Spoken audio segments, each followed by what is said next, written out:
Welcome to the online Pursue Your Spark podcast, where you ignite the spark to live a bold life each and every day. And now your host, Heike Yates. Well, hello there, and welcome to another episode of the Pursue Your Spark podcast. Today's episode, number 13, How to Overcome Perfectionism Right Now, is what I like to talk about. I have to admit, I'm a bit of a perfectionist myself, and it can be a curse for sure. I'm frustrated when things are not working right away. I have no patience for that, but more on that later. Many of us are professional women or business owner like myself, and we're dealing with business-related perfectionism. So today we're moving a little bit away from the home and house perfectionism, but more to what we do at work. Picture this. You're at work, you're preparing for a meeting, and you know the content, you know the time, you know who's attending the meeting, and you are supposed to prepare a slide deck. You have no idea how to do that. You have no idea about the technology. It's just completely stumped when it comes to the technology. But you were put in charge of this meeting, so you want to do a really good job preparing for that meeting, having everything ready, and it's rolling smoothly throughout the meeting. As a perfectionist, I sure am thinking, why doesn't it work? Why don't I know how to do that? I think I should know how to do that. I'm a professional, and that's part of what makes me a professional, knowing all these things, being able to do all these things. And why doesn't it work if I do it now, which happened to me? It's not working. I'm looking at stuff that I know worked 5 minutes ago, and it didn't. Like, I have to be honest, I started recording. I finished recording this whole podcast for you guys today, only to find out that it didn't record. Frustrating, to say the least. Technology. But I get mad at myself, and I'm sure you might get mad at yourself if things are not working. And I can't make a mistake, because a mistake would mean that I am not perfect. The curse of the perfectionist, too, is to make things better. Nothing is ever good enough. It could be better if, you say in your head, I worked more on it. I spent longer hours on it. If I had prepared just a little bit better. I don't seem to get anything done, and I'm always behind with what I'm needing to get done, because everything needs to be perfect. So as we're trying to be perfect, or living a perfect life or perfect presentations, what happens when we're trying to be perfect? It causes tremendous stress. You're stressed about everything because nothing seems to gel together. Nothing seems to work. Nothing seems to flow. There's always something that could be better. This, oh my goodness, leads to overwhelm, because now you're stressed, you're overwhelmed by the workload that doesn't seem to get done or is not good enough. And so we become overly critical of ourselves for feeling stupid. I sometimes feel that way, that why don't I get it? I know I can do this, but it's not what I thought it was going to be. Then we start blaming ourselves for failing. I can't do it. I should have. I could have. Why didn't I? All these negativity, the stress, the overwhelm, the critical thinking, and I'm a failure. The fear of failing is, you become depressed. You feel depressed. You're just sad, depressed, and overwhelmed. I can totally relate to this feeling of failing, overcritical, overwhelmed, overstressed. About a year ago, I launched the Pursue Your Spark brand. And I started something completely new. I'd never done before. I'm a business owner. I have been a trainer and a health and wellness coach for 30 years. I know my trade by heart. I know when my clients walk in the door, what they need and what I'm going to do with them based on their needs. I don't need a lot of technology. I have training equipment. I can write training plans, which is not a complicated technological venture. But I've never done a massive undertaking, creating a new website with new content that was reaching my avatar, you. I know how to talk to you right here on my podcast or when you walk in the door, but how on earth do I write this that you understand what I want to say? Not in technical terms, because I'm doing pretty well writing technical, really dry stuff that nobody wants to read. When I speak, it's much easier to relay information that it's user-friendly, that it's usable, and it's fun to listen to. And that's what I wanted to write. Fun to read content. That was my first hurdle. The second hurdle was the technology that came with building my new brand. ClickFunnels. Who knew that such a thing existed? ClickFunnels is an automated email provider or content provider that you can use so you don't have to answer all the emails or all the questions via your email at home or in your office. So I'm sitting in my mastermind. I was part of a 15 people mastermind, and people were in different stages on their projects, but we all worked through the same issues.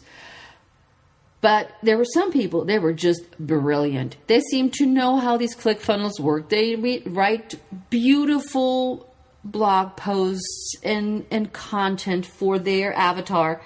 And I just sat there thinking, I'm going to do this. I'm going to write this. And I try to copy. I try to look how they did things. I tell you, I was completely, totally overwhelmed and stressed. I was super critical of myself. I thought after 30 years, I got nothing to contribute.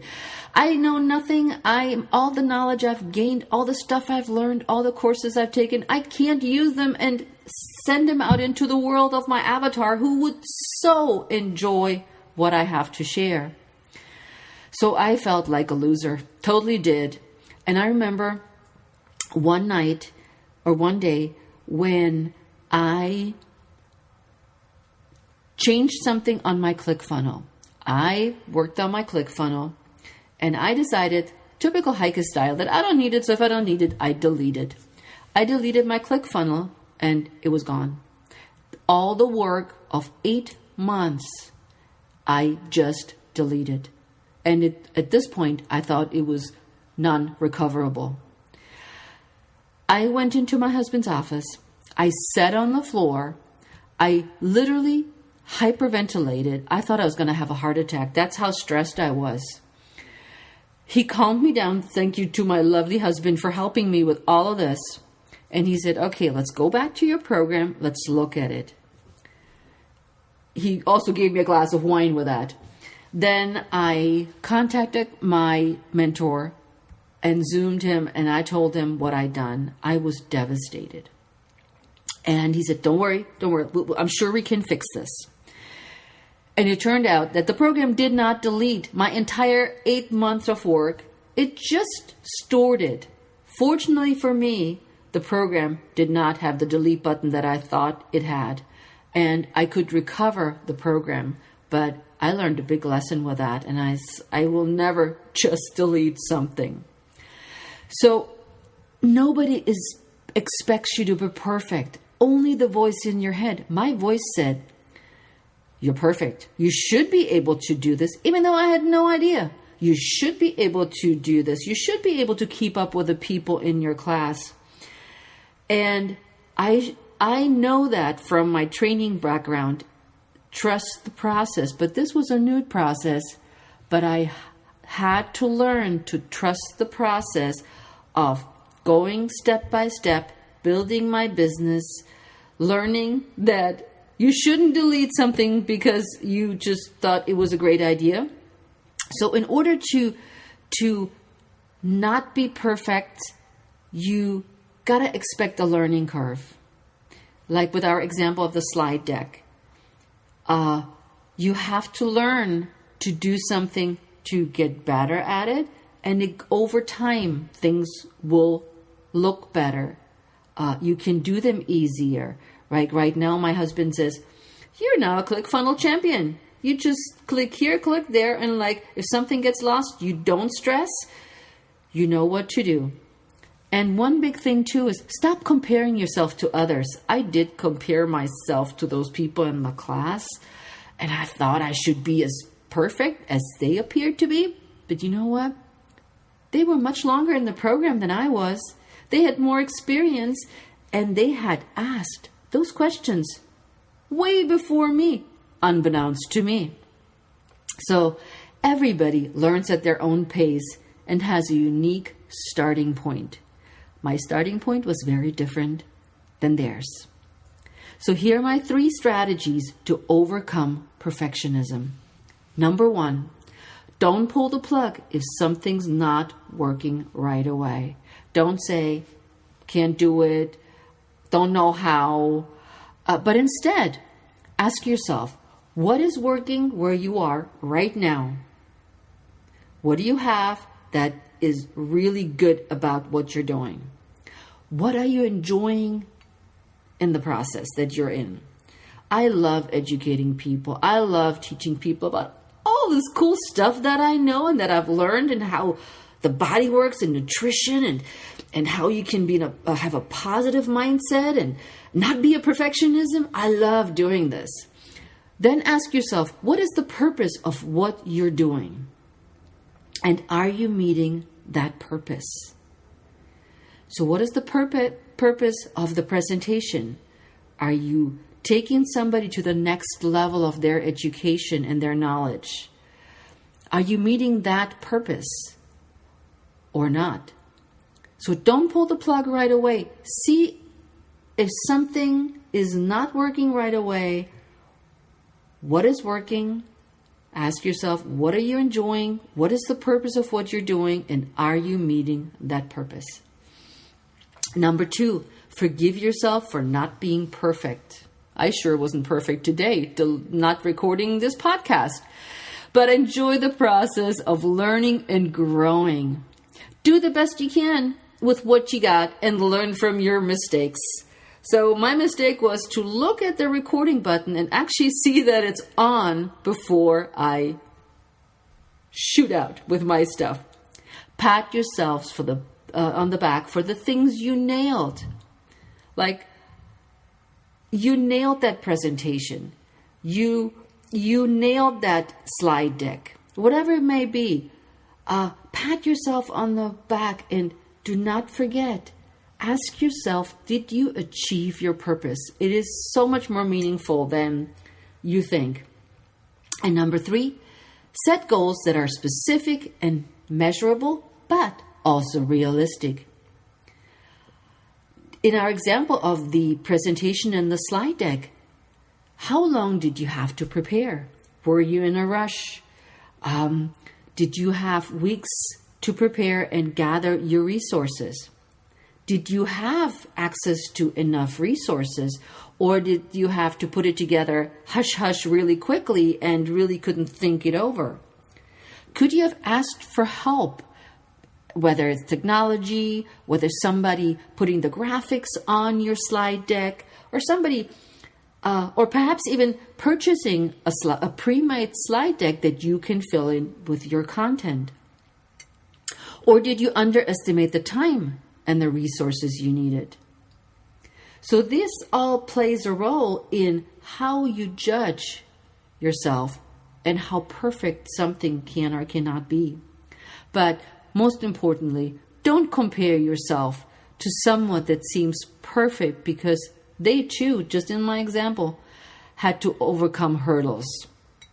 So let's look at the 3 strategies to overcome perfectionism one more time.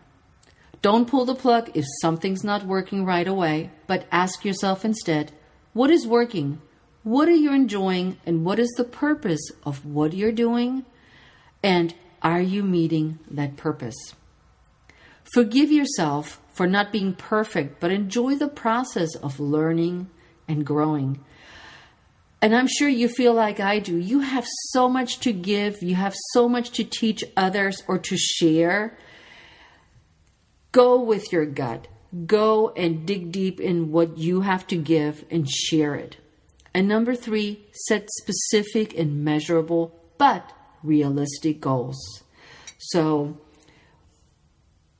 to sum it all up for today, do the best you can. Forgive yourself for not being perfect. It's okay. Learn from your mistakes. Others do, and you only will grow. And you will grow, and you will enjoy the process of this growth. I can't tell you how proud I am now of what I've achieved and learned. It just blows my mind.